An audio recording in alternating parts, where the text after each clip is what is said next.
président Félix Ndefa Koufa pour biso tous à paix, je ne crois pas. Mboka yana kimiate pour maintenir paix. Est-ce que c'est vrai? On va maintenir paix, je ne crois pas. Pourquoi? Si cette organisation là existe, Oya Oniwana, Nations Unies, ezalaka d'abord pour l'intérêt na bango. Intérêt na bango à la guerre.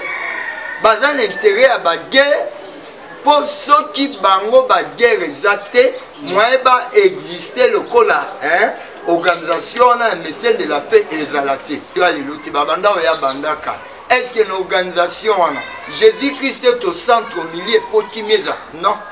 La plupart de ces gens-là, bazaba occultistes, bazaba mambebele, bazamba na bango. Bazaba église ité. Donc ozozo abatu moko bo bazana na penane na kati eloko wana te. Ozotia bango po basengelo mo basenga. Elo ni basenga. Kimbangisa za église ité. Je l'ai toujours dit haute. Kimbangis ce n'est pas une église, catholique n'est pas une église. Papa, naba musulman baza église. Oh, l'assemblée des noirs ne sont pas des églises. Banamistes baza église.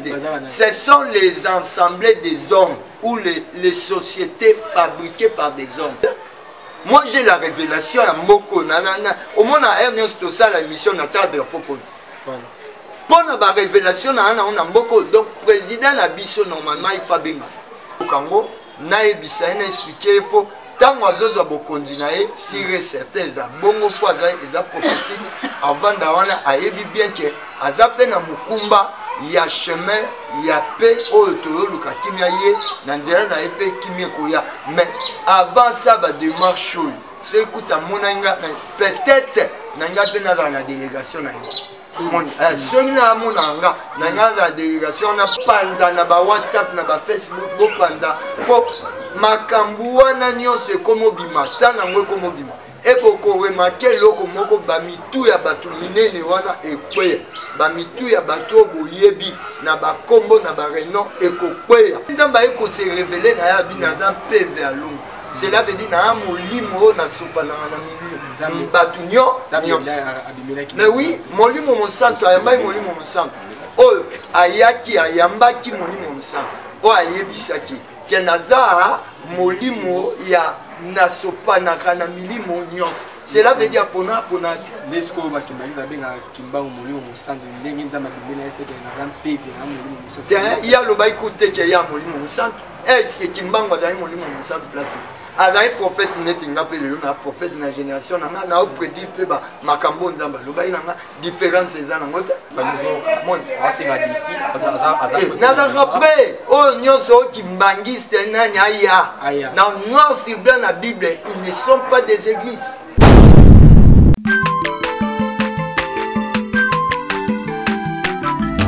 Azamwana motote po akosangai abongwani pete po awangana Nzambe ya le Nazarien, le Nazarien, le Nazarien, le Nazarien.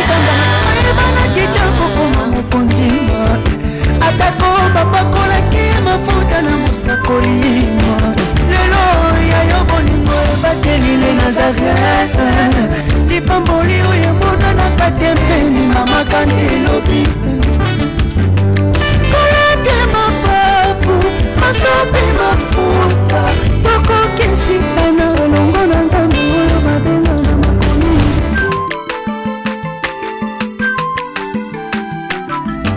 aza mwana moto te po akosangai abongwani pete po awangana Nzambe ya le Nazarien, le Nazarien, le Nazarien.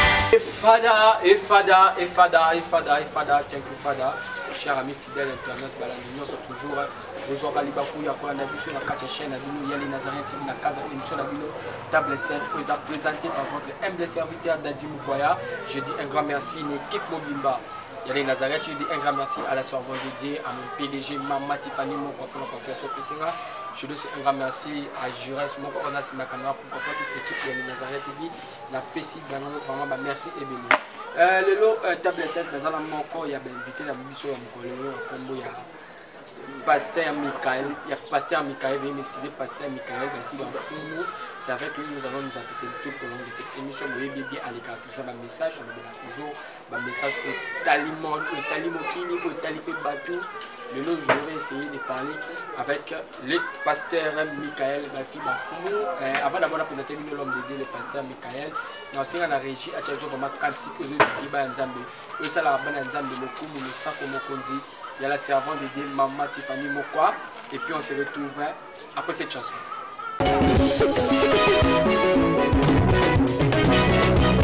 Katela, Katela, Katela, allez, Katela, Katela, Katela,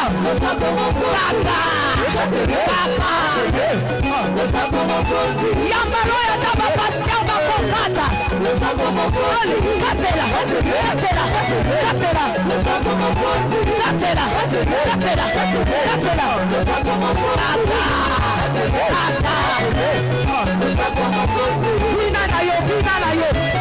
Yambalo ya kama ministra bakokata,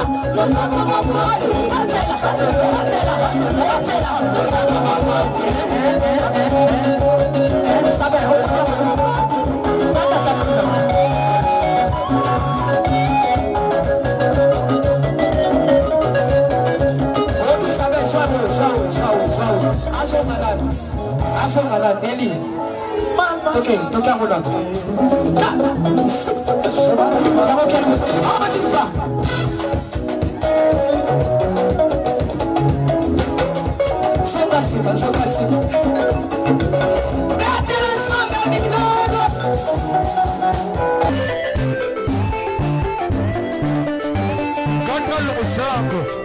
Nazokatela nzambe losako na sesiko. Nazokata losako siko kuna. Nalingi nakatela nzambe losako. Losako awa. Aniva. Allez, katela. Allez, tozozonga siko, tozozonga. Tikela katela.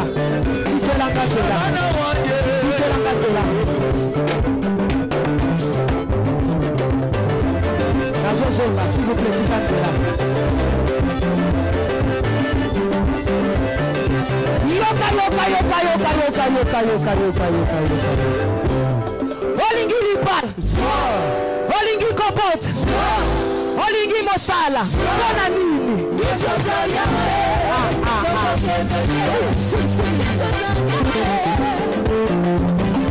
Je n'avais pas question, c'est le plaisir de Philomène Moukoya Moutema. Il reste deux mots, pourquoi pas, à celui qu'on appelle 3 fois boss, Jack pour depuis qu'on a une question, on le sent comme on dit, et ça nous plaisir. Donc, directement pour ça, pasteur Michael Bafi Bafoumbote. Bonjour, bonjour, papa David Moukoya.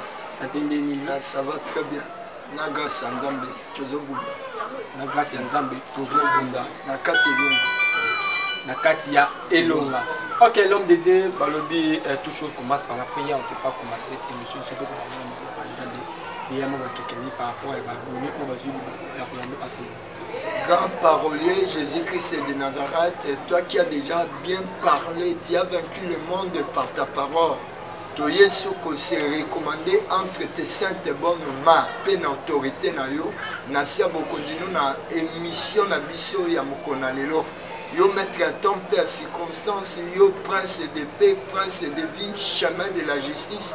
Topesio merci. Toi vraiment confier une mission entre Ngana basal na yo, ba journaliste lokola moto moko tolobi zakat na biso Alpha Emmanuel Omega pour émission le cas malamu na succès na elonga na ba révélation peuple pe monde entier congolais azozela. To pamboli émission lelo, to pamboli chaîne Nazareth TV, to pamboli maman Stéphanie Makwa, to pamboli ndeko na biso journaliste Dadi Mukwaya, to pamboli ndeko na biso Jérès Makwa oza na sima caméra pe bino ba Nzamba za na bino, to pamboli émission lelo du début à la fin Nzamba za na biso au nom de Jésus-Christ de Nazareth. Amen. Amen. Merci vraiment l'homme de Dieu, moi mon gentil. par rapport à Batumio sur Bazui, les Bako, Yapourelo, en ce moment dans les Nazareth. Vraiment, on peut savoir, merci mingi, encourage les aider, Luka qui numéro WhatsApp, Yangwana, Nzamba Pamoliso, Donabiso, Wazamba Bamboka, Bapoto, Didier Maïnga, Fumu, Atine Bissango, Nzamba Pambole, Pambola Bino, oh, vraiment, bon, encourager, Bissomi, n'a pas message, peut aussi avoir critique, Nabino. Que Dieu bénisse, Toza toujours na écoute Nabino Yaoyo Kabino, place au Boza convaincu, na place Boza convaincu, Toza na pour éclairer, Bino pour Jésus-Christ, aïe pour éclairer, surtout na temps de la fin que le temps difficile, au peuple de Dieu a traversé, mon qui les maisons vivre en cas, je vous donne beaucoup, je vous encourage.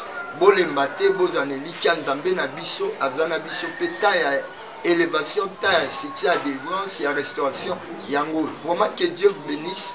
Je vous encourage, soyez toujours branchés, vous allez décider.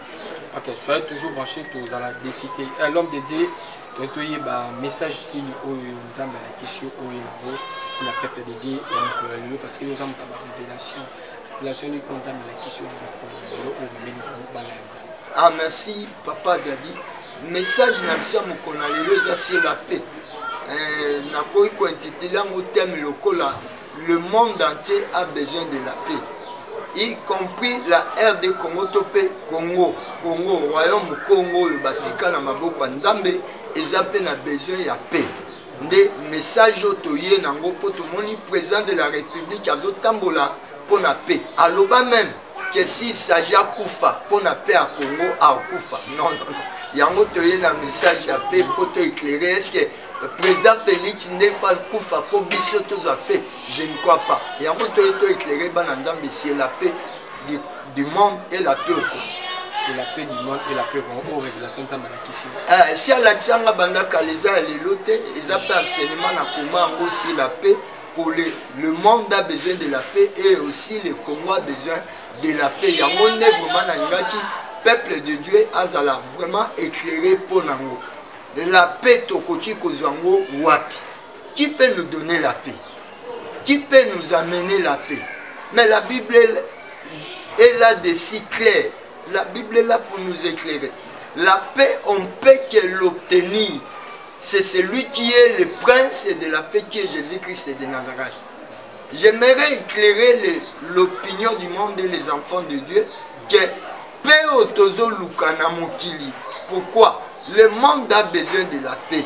Mais cette paix, nous devons l'avoir où? C'est vers Jésus-Christ de Nazareth qui est le prince de paix, la source de la paix. Bien aimé, c'est tout tangi, tangu, lik, bazakope sa promesse, tope prophétie, promesse à Jésus-Christ. C'est tout tangi na lik chapitre 1 kuna okomona. Bazo banabiso likambu ya promesse ya Jésus-Christ. Que Jésus-Christ nde akoye la biso kimia. Okomona ebandi d'abord na Luc chapitre 1. Balobi na biso bona Luc chapitre 1 pona kende mulaite mais yo na ndako koyi kotango yango à partir ya verset 71 kino na 79. Menga na usuka na 78 na tanga mpe wana na 79 poto banda masolo na biso ya lelo to pe mission na biso. Je lui nom Seigneur Jésus-Christ, grâce aux entrailles de la miséricorde de notre Dieu, en vertu de laquelle le soleil levant nous a visités d'en haut, pour éclairer ceux qui sont assis dans les ténèbres et dans l'ombre de la mort, pour diriger nos pas dans le chemin de la paix. Oh, gloire à Dieu, alléluia. Ozomona, Bible lobi, ngolu epe samela, biso na kouta likolo na muto babengi le soleil grâce na libumu ya mawa ya nzambe oyo na nzela na muto babengaki soleil de la levant de la soleil levant qui nous a visité, qui est Jésus-Christ de Nazareth, pour aya ko éclairer Jésus-Christ. Sa mission ezalaki aya ko éclairer le kola biso le kola mwinda to pe moi oyo eza ezouta likolo po ya kongengisa bato bazalaki na molili pe na kotambola na ombre to pe ne lilingi ya mikolo na kufa bazala éclairé. Bien aimé, au monde entier tozali peuple ya mokili o batu nyonso toyebi oyo bazoyeba te ke paix bakoki kozila ngo wapi, que ce soit la paix de l'âme d'un homme, de quelqu'un, que ce soit la paix sur la terre où nous demeurons, nous résidons, ce qui mutu azwandi na mokili azoyeba te ke âme na ye il faut la paix, âme na ye il faut la paix, tope de son vivant tant qu'il vit na mokili na mabele, il doit aussi avoir la paix. Il doit aussi demeurer dans la paix. Pourquoi? Ceux qui sont ignorants, cela veut dire que ombre. Il y a ténèbres, paix, ombre, il y a séjour de la mort. Il y a un moment où le soleil de levant nous a visité d'en haut. Qui est Jésus-Christ de Nazareth? Adam Moi, oh, et bimé pena tango na osa émission et quitte na mabele. Donc, c'est la visite divine, c'est la visitation divine. Pour la paix et dans la batou. Ba résident ya monde o bazo vivre na mabele na etant que ba am na bango za na paix ko vandela na bango to pe ne vandelo na bango baza paix na paix. Mais tant que baza ignorer nango, cela veut dire bato wana il faut baza l'éclairer. Ya mon Bible bien ya ki po a éclairer bato yo baza ekotamba na ténèbres pe na ombre ya séjour de mort. Balobi Jésus-Christ ayaki wana loko l'éclairage ya kolobete pour éclairer Nathan Kango et pour diriger la partie B, septennef, partie B, Luc chapitre 1, à partir du dernier verset, on a d'autant il y a septennef, la partie B, pour diriger nos pas dans le chemin de la paix.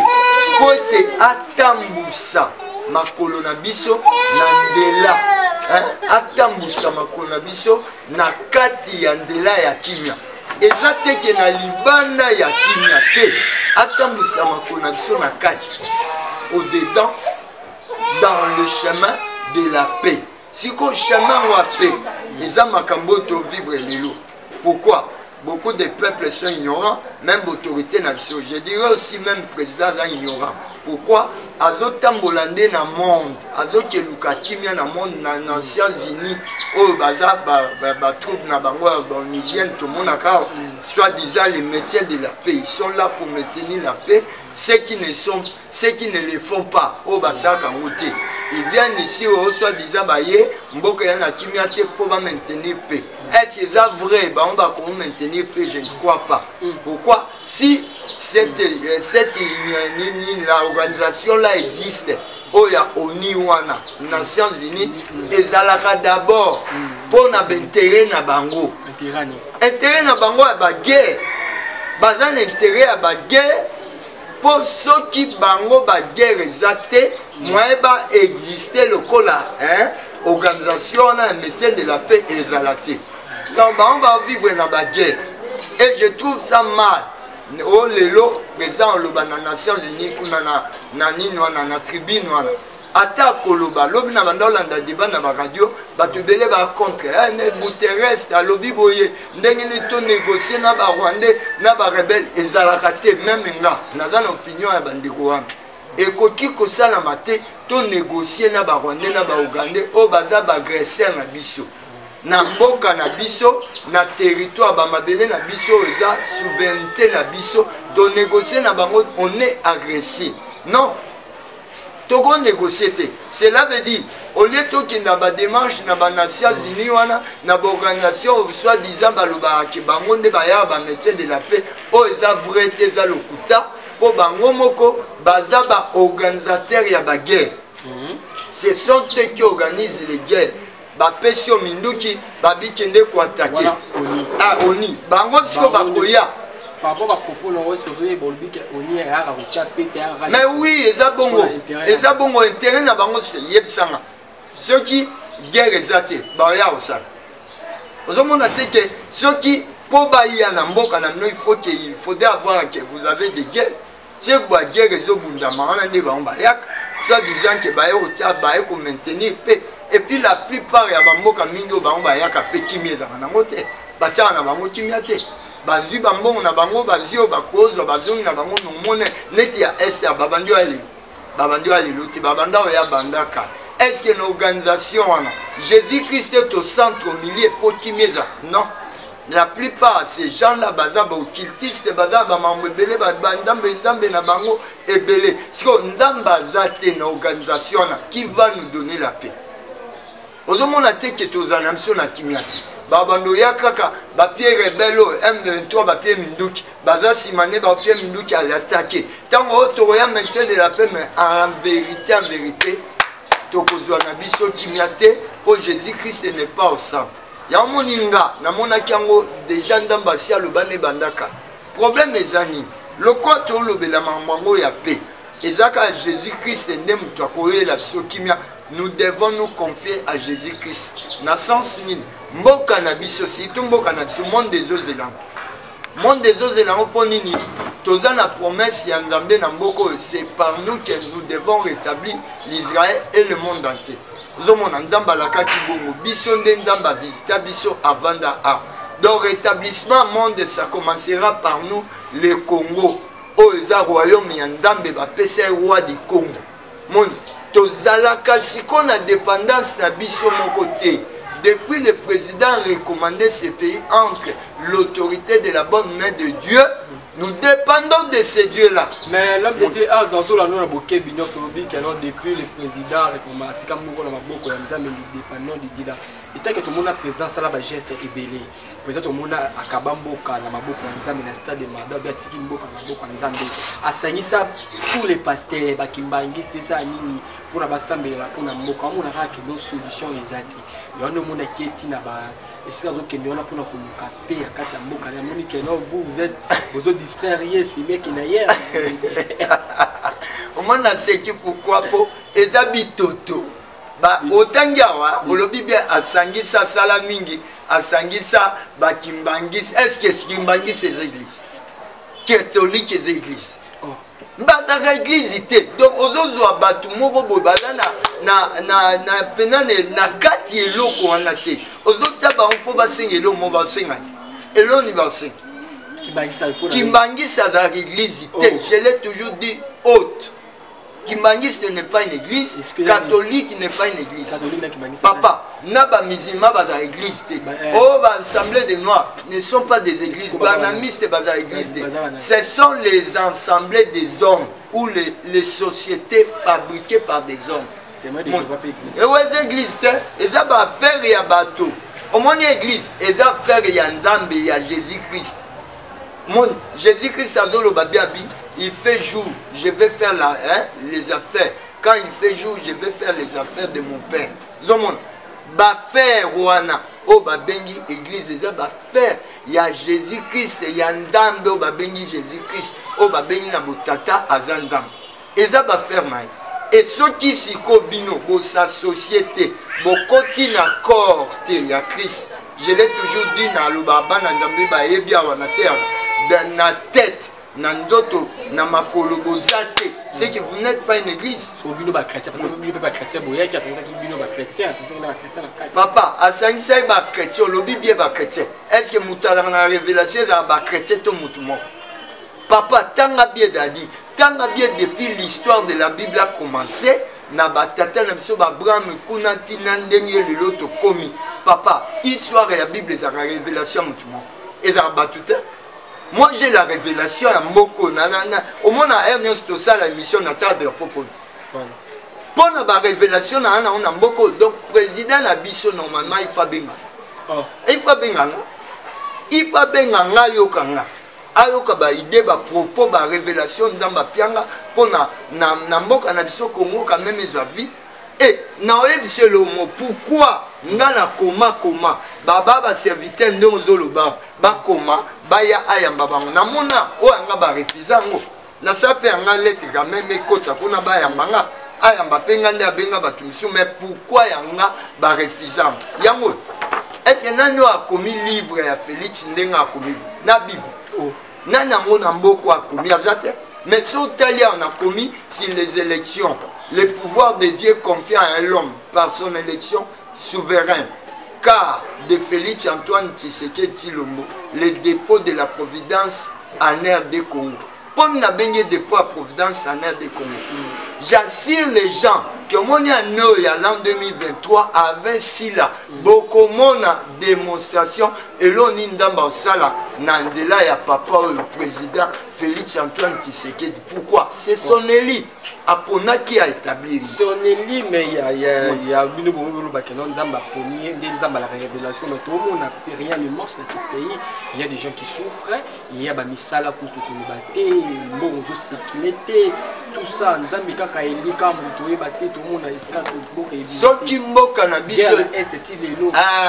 c'est Dieu qui est derrière toutes ces choses-là. C'est Dieu.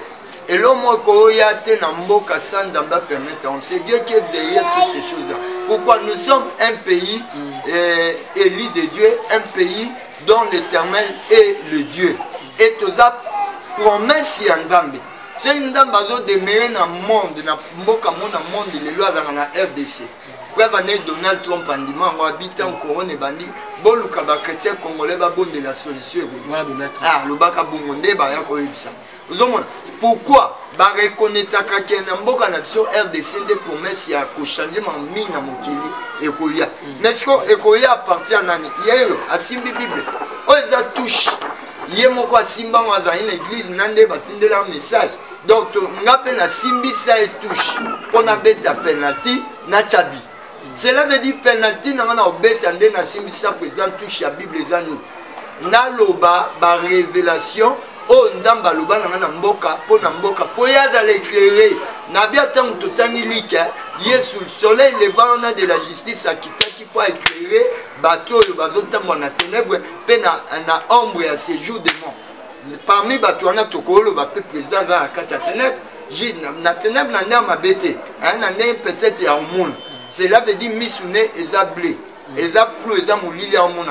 Pourquoi? Oui, même na peuple congolais la plupart même na cabinet na yoana bato ba mona raté bazé belé l'homme de Nzamba eli mutu Nzamba pesi mutu ali aponi mutu est-ce que Nzamba a pesi soumis sur mona té moni ba Nzamba pesa ba Salomo azwa Salomo azwa ba David to mona yango l'homme de Nzamba jamais tikolo ba non abombi David misu to abombi le roi Salomo misu papa au moni ba Saoul attends Nzamba le roi la chasse Saoul mais attends azwa Saoul.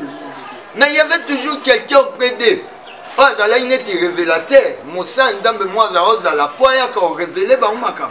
Vous avez na sens on a tout le bas. Donc un peuple sans la révélation ou un président, un ministre sans la révélation, c'est un président ou un ministre sans franc. Donc aux autres moi non le quoi na mutuka moko boye et zo mona na ngote na règlement to risquer accéder ça. Cela veut dire quoi? Tu n'as pas un guide spirituel pour guider. Est-ce que tu as un cabinet président? Bamona. Bato bengami théo chef spirituel. Il y a bengami pénal doit ba révélation beaucoup à sa président. Et ce qui peut-être esaïe. Cela veut dire il faut y ambaka biso tozwa pina ba révélation ba yo kabiso to lo bango ba pouvoir. Mais pourquoi ba biso? Cela veut dire quoi? Bazaka na moi sens moko ya moi jalousie. Que bamoni ba moto makamba komi boeza bien ceux qui te tiquent à l'équipe biso net toza na ngote toza l'écarter. C'est ça les problèmes. Ozomona ndoka ndena oloba président roi soten na l'époque wana bazali toujours na banatan banatan bazali ba Michel bazali wana po ba ya ko éclairer président kali kamboza bobo na bo ceux qui président zangi un Michel ou un Nathan pour éclairage en tout cas c'est la mort. Nous avons moni ba Saulo qui n'a qu'au coup pas bongo à cause ya kozanga mini ko consulter ndambe pe koyoka. C'est que David faisait à considérer Nzambete à tout la Nzambete. Papa nabi bien. Ce qui a tout na Nzambe. Oui, on le dit bien. Na tempé ya roi na Josaphat je crois ezalaki bongo. Ozomona Michel aye ote Michel lobelanga ba vérité zande mona ba biso ba lelo nazanga ba vérité pona lobela mokonza ya mboka oza ba révélation ndambe kuta pianga avant ya kota pouvoir na pia non dernièrement 7 recommandations avant ya recommander mboka a kuti déjà recommandation o nga na pesa zomo na pesa ka mukanda na nga bien avant papa po akufo ya journaliste Lushima Nzati na pia Lushima Nzati mukanda nanga na $20 na bi pesa lobela to lobele mission wana ba président ba yoka wana président Fatina ba investir yete me ba ponier déjà na pia misi na pia mukanda nanga ouvrage nanga amelanga ouvrage na $20 tina ndinga ki okufa afrapa ye oui alia eloko balia kate zomona alia yanga obalia kate tile ona lubango même ndenga kufa na peneza na amneza na kimiate mais oui son âme n'est pas dans la paix mais le paix trouble son âme ozolo peine des autres troublés âme na yepo akena nyongo na nga na ouvrage il fallait qu'il y a commission na autorité ndamba lubana nga abomba kango pona obanga ka ba révélation yo nga na zo ya nango ndo eza ba révélation mon président il faut ayoka yango ayebango surtout avant aussi ça anena suka na ebina confiance en ndamba ndamba lubana nga akobeya mbanga akoyoka. J'ai confiance de ces dieux-là à faire un message qui est pour à partir d'un message belé dans le Congo et Bik. Guerre ya SSI là. Pour dans la stratégie, Denito Sala, na message à paix on a joué nango et au comment na Congo na bision des Joachim appelle monde et Joachim pourquoi? La paix c'est notre droit. La paix c'est notre droit. Voilà message. La paix c'est notre droit. Message que la paix c'est votre droit. Vous devez déclarer, vous devez réclamer la paix. Pourquoi c'est notre droit? Et Napozongi Sabango, qui est la source de cette paix-là, qui peut nous donner cette paix-là? Est-ce que c'est l'ONILA ou l'ONILA, cette organisation-là, qui sont des métiers de la paix, ou c'est Jésus-Christ? Moi je crois que c'est Jésus-Christ. Donc à d'autres temps, on a solution. Si vous le n'est pas Poutine, après Mindou qui bibunde le belé, pas Kobunda, attaque sans Zambé to longate. To Pia Kimboko na Maboko Nzambe, nous devons retourner vers Dieu et à consulter tout dans les tout ça. Papa, Azana Bango, mais la révélation Yangate. Azana Bango, c'est là qui est la révélation des États-Unis qui m'y en a beaucoup. La révélation fraîche, vraie. Il y a Nzambe. De tout le monde qui m'y en a beaucoup. Mais pourquoi qui m'y qui m'y donc, on a une révélation fraîche. Il y a un monde qui a Mikaël Bafiba, champion de la révélation fraîche. Aujourd'hui, pas Nzambe. Tant on a bima, bimissinga na bandiolo bango. Na pia ba stratégie ninto sala. Ndengi Nzamba lobaki bomona kimia na mboko pe na mokili ekolanda kimia na mokili. Pourquoi la paix c'est notre droit? Jésus-Christ nous a laissé la paix, nous a donné la paix. Moutoua Kenda, le châtiment qui nous donne la paix est tombé sur lui. Mon châtiment, Oyo, Kobetama, Oyo et Singela Bisoto, Kimia, peuple de Dieu Yokanga, Congolais, président de la République Yokanga. Kimia, peut-être au Lukana, monde, Baopia en côté, Baopia au thé, Baotika au thé. On fait ça une recommandation à Mboka, Maboko, Ndambi. Il faut toujours ne pas entendre. Il faut yoka penga. Ngape oyokanga. Oyoka ibatumisi yoka penga. Kita bafi bamfumuko. Oto zai parmi ba lombo ndamba boma. Akomo bimisa biso yoka penga. Oka ba ide naza nango eza mbongo te. Po bat minga te mbongo be o mitema mwa be ya ba congolais za mbongo. Moi je vois pas l'argent, je vois pas la richesse, mais je vois l'intérêt de mon pays. Dieu nous a donné le message pour le maintien de la paix de ce pays. Ce n'est pas le Zila, mais c'est Dieu. Oyo président Nangai, au Tikela Kinzambimbo, Mboka. Yango Pendambe on a lingi tozonge panaye, totunaye men nakana yandambena. Emmanuel des champions, Oisa, Église, c'est l'adresse de Jésus-Christ, c'est Dieu. Le vrai Église, c'est Jésus-Christ. Mon yonde tokotuna. Otuna mituna non a expliqué bibliquement par là nini ndamba lobai concernant la peine bilo na koma okomo na biloko nyonso na pia lokwa ba directif tout ça na mboko et sans faute. Pourquoi Dieu est avec moi? La génération. Ok, merci vraiment l'homme de Dieu Toko ba toujours l'émission la biso l'homme de Dieu to beta sous sujet aux actes très importants. Tout le monde a qui ça qui ba message pour la papa Vital Kamere. L'autre monde papa Vital Kamere comme la prison. Moni kosala la campagne le papa Vital Kamere est donc on papa Vital Kamere qui est ça là qui on est bon et ça n'a joie étant que Moutou, un homme moi qui prisonnier, condamné injustement, fait Nzamba salier justice conformément à la parole prophétique. Oh, moi personnellement, dans le bas qui n'est en prison, peut abîmer. En tout cas, ça me fait de la joie. Ndenge azongeli musana ye na ndenge azotambola. Kuna pe na okaika eza pona cadre ya kimia. Azotambola. Mais même il pas tatambola pona kimia, il faut zonga ka efananga. Po kimia ngande nzambo yanga oya yokaki andimaki pe le loazo vivre en mode il est libre.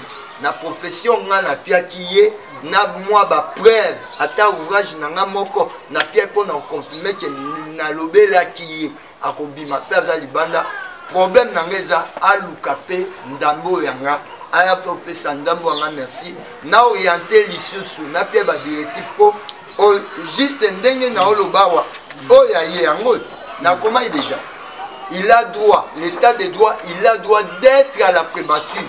Pourquoi d'être à la primature? Pour Nandela na ye kimi otoluka na mboko Nandela na ye na instruction na enseignement aya doit na prison ndeko sala tokende vers le chemin ou dans le chemin de la paix. Biloko na nyonso ifayo kango na ebisa na expliquer po tango azoza bokonzi na ye sire certain za bongo po za prophétique avant d'awana ayebi bien que azape na mukumba ya chemin ya paix oyo toyoluka kimia ye na nzela na ye mpe kimia koya mais avant ça ba démarche oyo so ekuta monanga peut-être nanga mpe nazala na délégation na ye soki na amonanga nanga za délégation na mpo ezosenga biso prière na bastratégie nini tokosalela mpo kimia ya na moko ntango namoni azotamba aza libre prisonnier alobi akomi libre. Elle est déclarée innocent coupable, innocent Azanaye, innocent, ça me fait de la joie et à mon courage. Non, c'est mais on a bête à c'était ceux qui sont déjà dans l'église, nous il y a les cas qui ont qui bango, on a fait ça mais merci. Allez caper l'église na biso na pika, si avenue pika banda lungwa, si avenue pika numéro 26. Aleka aya popia nzambe ba mama na bana misato na lobela ya église bana misato bazozela na mama bazozela yo basambela ki fait pona ye aya popia nzambe na biso merci donc place to o tozozela nde ya moi bien tozozela papa aya en tout cas ya pe aya so siko ayete te aifa ya aya te soka yete ko za te ezala lokutande ni dadi azo vivre message nanga yango aza libanda siko to lobani message oyo nga alobela ki naza peut-être mutabasuka to ya batongo na prison mon oyo ayai koloba neta bayindisio me nzambe ablanchir ezanga mama amida aza témoin donc nandimi te na motema oyo azanga yango peut-être message na ekomeli te soki ekomeli ye aza un homme pacifique aza un homme bien oyo ayokaka un homme de bien oyo ayokaka en tout cas nzambe alingaka mpe nzambe akoya na là je suis confiant akoya na mama mida akoya pe po batunaka église batunaka numéro na langi na téléphone te numéro yango wana déjà bozwa affiche yango bato bayoka sango bakomisela ye plus 97 74 plus 243 97 74 64 627 plus 243 97 74 64 627. Donc ceux qui a benga na numéro wana bazongai to mona ya WhatsApp eza numéro ya WhatsApp pe numéro normal yango wana kaka ceux qui a benga to message koti en tout cas aza bienvenue tozozela ngape na ozela na libota tozozela to sambelaki to landelaki nyonso aya pe codifier bana nzambe na onga na lobaki na ona komi ayo kango po ouvrage za nzela ouvrage ne se ka ba moyen monani ekobima oyo ya primature ekobima o nzambe alobelenga na ba directif ndenge ya kotravailler kuna kozala mpona bien na po azala éclairé asa na primature moko azala éclairé surtout azwaki instruction na baenseignement. Voilà le nationalité. Ok, voilà. Et le bon séjour, place Azali. Na Esther. Na voyage. À part Vital Caméré, à part notre président Fachi, nous avons la révélation de plus. Bon, mais révélation, monsieur Zahid Tolobaï, dernièrement, papa n'a pas. Il y a JB, il y a papa JB qui est révélation sur ces arts, quand on continue, monsieur. Bon, révélation, monsieur Zahid, dans le cas de. Ils ont une continuité, hein. Une continuité, un message, ils ont tellement profond, même les catholiques, ils ont une continuité.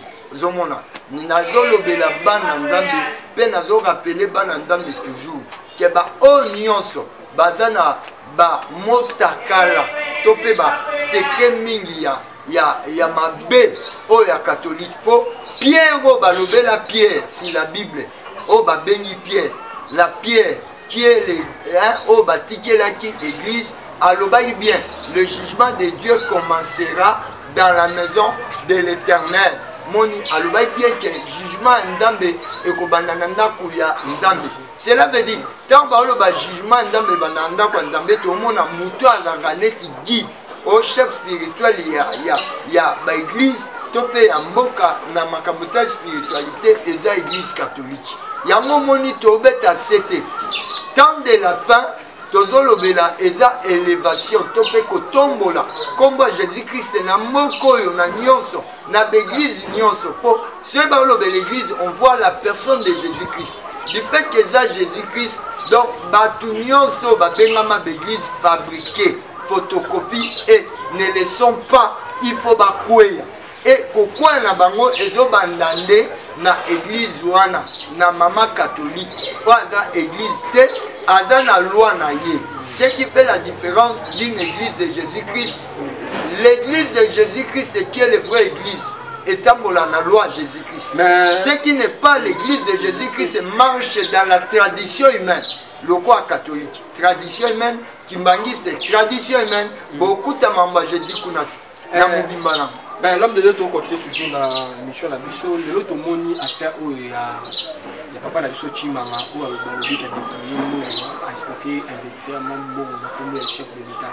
Est-ce que le chef de l'État est un bureau naïe, tout est un régime, voilà les hommes habitués de la vol et pas le secrétaire de l'État.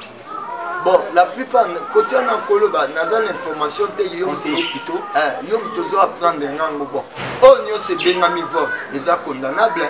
Moutounion, à part hier, parce que Babani n'a yé, tout dans Moutounion. Tout le monde a un autant, c'est ce qui papa bien vital, quand même, bien iba. Tout le monde a qu'un.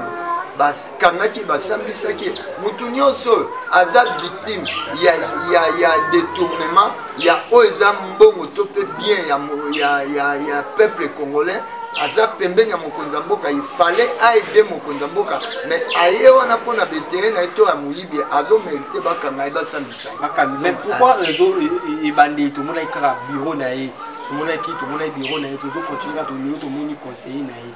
Pourquoi les autres se passent quand on entourage à chef? Mais l'entourage à chef de l'État pour les boulot en c'est lui qui a le dernier mot. Moya kolobana makamyo na mboko place mbongo ko bimela batu na emingi bazana ba bi secret oke mbongo moko bima quelque part place mo ba ko zinyango ba ebiango zomo soki ba bazan mingi pembe na ye eza mingi pona ba profit na bango personnel pour ba image ya président de la République eza image ya richesse koza pembe na ye donc ba o bazane de kerte ba oyi ba ka papa o bazane de kerte ba oyi. Ok, merci vraiment l'homme d'idée. Nalobi, il faut tout sur la montée. Papa, nous avons ta révélation. L'autre monde, Reine Elisabeth a confirmé. Nous avons révélé que le message comme bon, nous avons personnellement, comme telle la personne de la Reine Elisabeth, nous avons pris un message privé particulier. Mais il y a un message universel. Les cas n'a pas le banabi, ils ont bandana. Moutoaza spirituel, un chef spirituel il y a monde, c'est l'église catholique. Il y a tant l'église où on a zopéa, pour imaginer déjà tant que bando bimezo samba. Cela veut dire tout. Je crois reine wana zaï pe na lien na église catholique. Na pape abanda samba la kuna zaï kuna. Cela veut dire tant déjà chapeau en ezopéa. Batu nyonso yo babata makuna pe ba okwea non, Lik chapitre 2, à partir de 25, on a dit 35, message aux Awana. Sinon, nous t'assakons la Kango. Règne à Jésus-Christ, élévation à Jésus-Christ, cela veut dire les grandes têtes vont tomber en Israël et dans le monde. Lelo yango ezo salama message nango na banda lo bango côté pe na lo bay bien que message est universel tableau yo bino ba aussi botangi bo moni bo panza na ba WhatsApp na ba Facebook bo panza po makambu wana nyonso komo bima tana ngwe komo bima et pour remarquer loko moko ba mitu ya batu minene wana ekwe ba mitu ya batu boyebi na ba kombo na ba renom ekokwe po mama na ye du fait qu'il y a d'autres qui na shit ba on peut ba courir. Mais l'homme de Dieu toujours a rappelé aujourd'hui qu'on a un royaume Nzambe aux pasteur Michael. Est-ce que pour on dit la religion il y a roi divin roi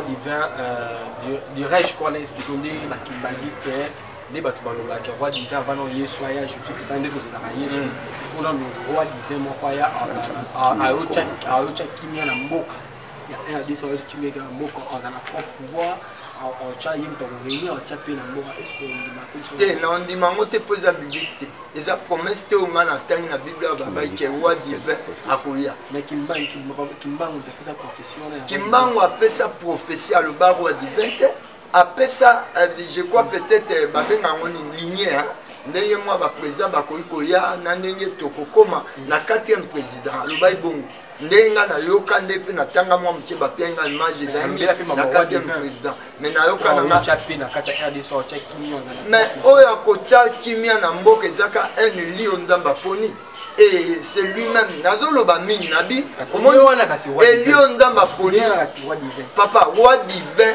cela veut dire que le roi divin c'est le roi de la divinité. De la divinité de qui? De Dieu, le Père, le Fils et le Saint-Esprit. C'est qui alors? C'est Jésus-Christ. Donc, comme Jésus-Christ, c'est le temps de la fin où le nom de Jésus-Christ est comprimé et qu'on a l'écolo au-dessus à partir à Combo on a Totomboliam. Moïse a le baït. De la même manière que le Fils de l'homme, Moïse a le baït. Alobek prophétie. Alobek as prophétie à roi divin. Abia obisé ka obimala na Kimbangisa na l'église Kimbangu, c'est que ana raison. Papa église Kimbangisa c'est Mikimba église de obimana ndeni. Est-ce que ben invoquer Jésus-Christ? Oyoka mama muiluku na tabaza non loin na ngao. Na tongo oyoka Kimbangu oye. Est-ce que Kimbangu abadali ba ebisake ko? Papa bazo teka Yana le bateau zangande tangana bino. Si on a bandé aux émissions, on a bandé parler sur l'église qui manisse. Papa est cause à péchit. Pochit à mozoya. Ya qui manisse. Et belé babimakuna. Et belé babima pour bazar église était. Bazar société à Diangenda. Ils ne sont pas une église. Une église c'est Jésus-Christ. On voit la tête et corps et le marche-pied de Jésus-Christ. Qui est le chef suprême de l'église? Comment on peut vous appeler une église? Vous n'êtes pas en relation, en communication, vous n'êtes pas attaché à celui qui est l'arbre de vie qui est Jésus-Christ. C'est Jésus-Christ. Son envoyé Simon Kimba. Ayaka pia prophétie à Jésus-Christ. Bref, on est dans le yemoko alobana bango, alobana nkamba papa ba mikolo na tuna ba bisha biso babi kimbango alobaki natike bino bible. Natike bino lo mais bible alobati kila biso za o OK. Bongo we bible. O kimbango atike. Atike la biso bible. Bible en gros c'est la personne de Jésus-Christ. Papa de la Genèse à l'Apocalypse. Nyonso komama c'est pour Jésus-Christ. Mais quand c'est le bar qui est notre Bible, on a dit que les bisous au total, avec un beau temps la Bible, on a combien bango. Tokanga banani, bakanga banani. Bamindele kasi obayela biso Bible. Bamindele obayela biso ba Bible. Yango na bando décortiquer bango na panza bango, ce sont les catholiques. Les missionnaires catholiques, bayela biso Bible, mais c'est la Bible était. Mais quelle Bible yango? Bible yango kasi tokanga bango po balobela vérité de la personne qui Kimbango a prêché. C'est Jésus-Christ. Bible est universelle, le monde entier, les humains, c'est pour l'humanité tout entière. Namuto andimi, Bible est pour surveiller. Et ça biso. pour sauver Moutunion, quiconque croira sera baptisé au nom de Jésus-Christ et sera sauvé. Si koyo Moutuna nanga ezabu avato chité pour na yo mutu o Nzambe o a utiliser les bateaux avec non Nzambe avec non Jésus était noir. Est-ce que Nzambe là qui Jésus a noir. Jésus a noir. C'est peut-être bâtir une image, il y a un blanc, c'est sa souveraineté. Il est le créateur de toute créature. Il peut entrer dans un pot de chocolat. Dans le selon.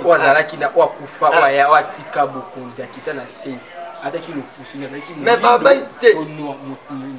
d'abord, on a rectifié place on a noir à raté. Tout dans la peau chocolat, noir à raté.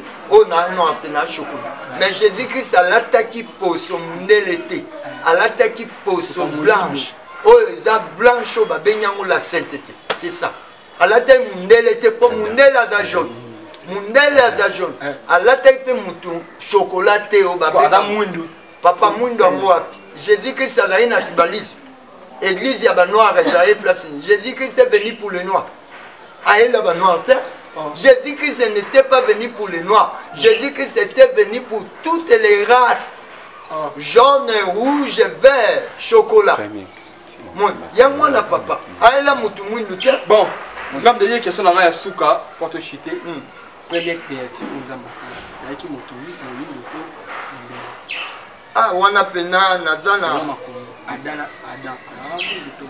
Adana Eve en tout cas na précision té nazana na précision té sur ya na qui ndele to motouri mon na tanga place wana té na eba soki Adam na Eve bazali ndele to mon donc biso oto yebi Jésus-Christ azalaki blanc tango oyo amati na montagne ya création première création na ebité ya on loba na ebité sur azali noir toujours mais pardon chocolat to bakimbangiste bazoloba Afrique est berceau de l'humanité c'est que histoire oto yokaka c'est que mokili banana kati Afrique RDC te mokili banda na Afrique te mokili ebandi na Afrique te ebandi na ba Asie kuna na Europe Afrique personne de l'humanité pour toi d'abord na promesse c'est que c'est mambo kimbangi c'est mambo bana ba kimbangi c'était kimbango alobaka kimbango dalobaka moto moindo na benga chocolat à cause appelle likolo ya moto ba bengi mondele yango alobaka ke mokili eza ya Nzambe moni aloba ite ke biso ba ceux qui ba noir ceux qui Nzambe za te aloba bongo te atunaka pour be préoccupation qui mbango za ki injustice e banda o régner na mokili nda banda o tuno juste biso ba mutu moindo Nzamba yebi biso to ya biso te Nzamba e ko se révéler na ya bina za peve alongo cela veut dire na molimo na sopa na minyo batunyo mais oui molimo mon santo ayamba molimo mon santo o ayaki ayambaki molimo mon santo o ayebisaki ke naza molimo ya na sopa na kana milimo nyonso cela veut dire pona nesko bakimbali babenga kimbango molimo mon santo ndenge Nzamba bimela ese ke naza peve na molimo mon santo ya loba ikuté ke ya molimo mon santo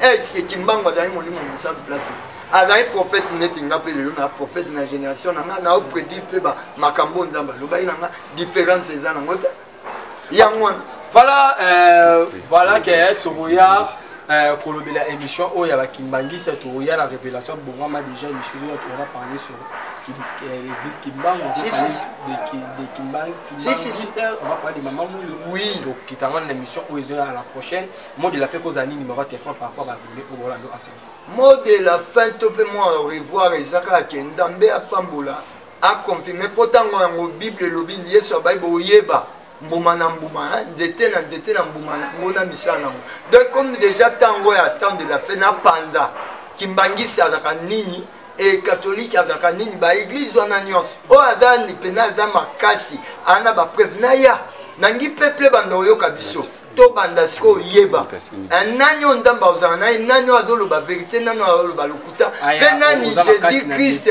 akoprouver ye na argument na maloba ke yaza na vrai chemin ya vérité voilà dibo ozosenga PDG la servante de Maman Tiffany osenga défi nazaka prêt oyo nyonso kimbangiste nani aya na noir sur blanc na Bible ils ne sont pas des églises société privée des gens o ba créer pour ba lukambon na bango et ba preuve ezali ba preuve ezali ce tout na ba koto ba mokoto ba sayo wa omona ba oteka et na l'action na Bible oh yeso ba ndalo. OK, numéro de téléphone pour te chuter 0 plus 243 74 64 627 0 plus 243 c'est 74 64 627. Voilà, nous sommes arrivés à la fin de notre émission. C'était votre humble serviteur Dadi Moukwa. Je dis un grand merci à mon PDG Maman Tiffany Moukwa. Je reste aux Akina Sinakamani dans toute l'émission. Bafwa, Bachala, vite et Nicole. On se retrouve à la prochaine. Bye bye.